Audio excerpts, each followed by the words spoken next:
చైతన్యంలోకి తీసుకుని రావడానికి ప్రయత్నం జరగదు. ఖచ్చిత సద్గురువుని ఆశ్రయించాలి, అమ్మవారిని అనుగ్రహించమని చెప్పి ప్రాధేయపడాలి. ప్రతి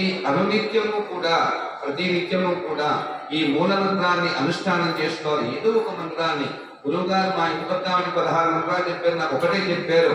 ఆవిడ 16 చేసి ఎంత ఫలితం వస్తుందో నువ్వు ఒకటి చేసిన అంతే ఫలితం రావచ్చు. ఏకాగ్ని భూమ రూపాన్ని ద్వైత వేదవతిత తల్లి ఒక్కటివే ఉన్నావు, హాయిగా నేను ఇక్కడ కూర్చోబెట్టుకుంటాను, హాయిగా ధ్యానం చేస్తానంటే వద్దంటుందా? లేదు బహురూపాముదాపిత నీ రూపాలన్నీ నేను చూస్తానంటూ వద్దంటుందా? చెప్పండి. ఆవిడ ఏదైనా వద్దంటుందా? అసలు ఏదైనా మాట్లాడుతుందా? చెప్పండి. నువ్వు ఏం చేసినా ఫోన్లే చేసుకోండి. బాలా లీలా వినోదని చిన్నపిల్లవాడు తల్లి దగ్గర ఎలా ఆటలాడుకుంటూ ఉంటాడో అలాగే వదిలేస్తుంటుంది. ఆవిడికి కోపం వచ్చిందో ఎలా చేస్తుంది? సంహారిణి రుద్రరూప వినోదానకరీశ్వరి, రుద్రరూపాన్ని ఎత్తుతుంది. పరిపాలించినప్పుడు ఆవిడ రూపం చూడాలి. పరిపాలన దక్షత అలా ఉంటుంది అన్నమాట. సర్వసౌభాగ్య మహాలక్ష్మి సామ్రాజ్యాన్ని ఏలినప్పుడు ఎలా ఉంటుంది, సామ్రాజ్యాన్ని ఇచ్చినప్పుడు ఎలా ఉంటుంది, అలాగే తిండి పెట్టినప్పుడు తల్లి పిల్లవాడికి పాలు ఇచ్చినప్పుడు ఉగ్రంగా ఉంటుందా? ఎంత ఆనందపడిపోతుందో ఆ పాలు ఆవిడ తాగుతుంటే. తపస్సుని తాపసారాజ్య తనుమధ్య తమోపహ, ఆ పిల్లవాడు తీసుకునేటువంటి ఆహారానికి ఆవిడ ఎంత మురిసిపోతుంటుందో. ఈ పిల్లవాడు అది క్రమంగా అద్భుతంగా పెరిగి పెద్దవాడై పేరు ప్రఖ్యాతులు తీసుకొచ్చి వంశాన్ని కాపాడుతూ 10 మందికి మంచి ప్రసాదించాలని చెప్పి ఆవిడ ఆహ్లాదపడిపోతుంది. కడుపులో ఉన్నప్పుడు ఎంత ఆత్మత పడుతుందో కడుపు నుంచి బయటకు వచ్చేక అంతే ఆత్మపడుతూ ఉంటుంది. ఇక 9 నెలల మూర్తి 90 ఏళ్ళు వాడి గురించి ఆలోచిస్తుంటుంది. కాబట్టి తల్లి అలాగే ఈ తల్లి కూడా పరిపాలించినప్పుడు మనందరికీ ఆహుతులు ఇస్తున్నప్పుడు మనం ఆహుతులు అందుకుని మళ్ళీ వీడికి ఏదైనా వెంటనే ఇవ్వాలనేటువంటి భావంతో అమ్మవారు మనం చూస్తూ ఉంటారు. అదే ఉపాసన రహస్యం.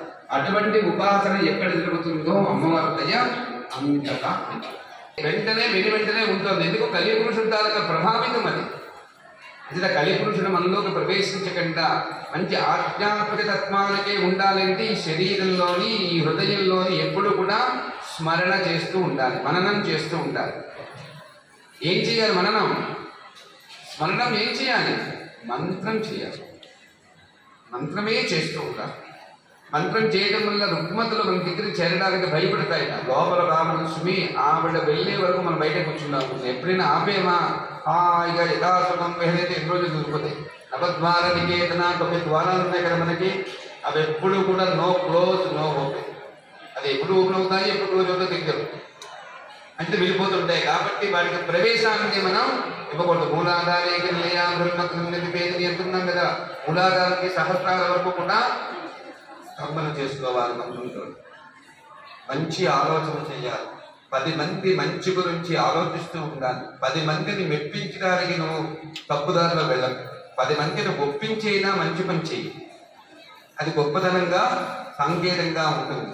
సర్వసాధారణమైనటువంటి జీవి కూడా అసాధారణమైన స్థితికి వెళ్ళి ప్రపంచాన్ని మెప్పుపరిచేటువంటి స్థితిలో మనం ఇప్పుడు చరిత్రలు చెప్తూనే ఉన్నాయి. సర్వసాధారణంగా వీడు ఏంటి ఇంత గొప్పవాడు అవుతాడు అనుకోలేదు అంటూ ఉంటాం మనం. మన కళ్ళ ముందే కనిపిస్తుంటాడు, దహా గొప్పవాడు అవుతాడు. ఏది కనిపెట్టినా 10 మందికి పలుకొంచే పని చేస్తూ ఉంటాడు. కానీ అవన్నీ కూడా మన ఆనందాలు కొంతవరకే. కానీ ఇది శాశ్వతంగా ప్రపంచాన్ని నాశనం కాకుండా చేసేటువంటి ఏకైక మార్గము ఆధ్యాత్మిక మార్గం మాత్రమే. ఈ మార్గంలో తపన చేయాలి, తపస్సు చేయాలి. తపస్సు చేయటువంటి పరిసమాప్తమైనటువంటి మంత్రాన్ని ఆవిడకి తర్పణ చేయాలి. ఆ వెంటనే తర్పణ చేయాలి. అగ్నిహోత్రం స్వాహాదేవిగా తీసుకొచ్చి కూర్చోబెట్టి ఆహుతులు సకల దేవతలకి అందించారు. అందుకే ఇంద్రియానాం తపోధనానాం యశస్సదాస్తి పురస్సరాజ్ఞాం కరోతి శాంతిని భగవన్పుడే సహ. ప్రపంచం నాశనం కాకుండా యతీంద్రులు మునులు తపస్నానులు అఘోర తత్వంతో ఉండే చైతన్యమూర్తులు నిష్కాములు వీళ్ళందరూ కూడా హాయిగా ఆనందంగా జపాలు చేస్తూ అనుష్ఠానం చేస్తూ మనందరికీ కూడా కాపాడడానికి కావలసినటువంటి చైతన్యాన్ని వాళ్ళు వదిలినటువంటి గాలి ద్వారా ఇడా పింగళ ద్వారా వచ్చేటువంటి గాలిని మనం పీల్చి మనలో కూడా ఎటువంటి రుగ్మతలు వెళ్ళకుండా మన సాధన చేస్తుంటే ఎక్కడ సాధన జరుగుతుందో అక్కడికి మాత్రమే గాలి ప్రవేశం ఉంటుంది. మహోత్తరమైన గ్రంథాలు. ఈ గ్రంథాలన్నింటిలో కూడా సులభమైన మార్గాన్ని ఎంచి ఒక పూజ ఎలా చేయాలి, జపం ఎలా చేయాలి, మనిషి ఎలా జీవించాలి, 10 మందికి ఏ విధమైనటువంటి హితబోధ చేయాలి, ఏ విధమైనటువంటి చైతన్యాన్ని ధర్మ మార్గంలో నిలపాలనేటువంటి భావాలన్నీ కూడా మనకి గ్రంథ రూపంలో, శాస్త్ర రూపంలో, ధర్మ రూపంలో మనకి అందించారు. అటువంటి అందించినటువంటి అద్భుతమైనటువంటి నిఘంటువుల్ని ఎప్పుడు ఒక్క పొరపాటు కూడా చెయ్యాలనేటువంటి ఆలోచనే లేకుండా, పొరపాటు చేసేగా ఆలోచన రాకూడదు, అసలు ఆలోచన లేకుండా పొరపాటు చేయాలి. ఏమన్నా పొరపాటు చేసేక ఆలోచిస్తే సుఖమైంది, నేరుగా చేసే కాదు, ఆలోచిస్తే పొరపాటే చేయదు.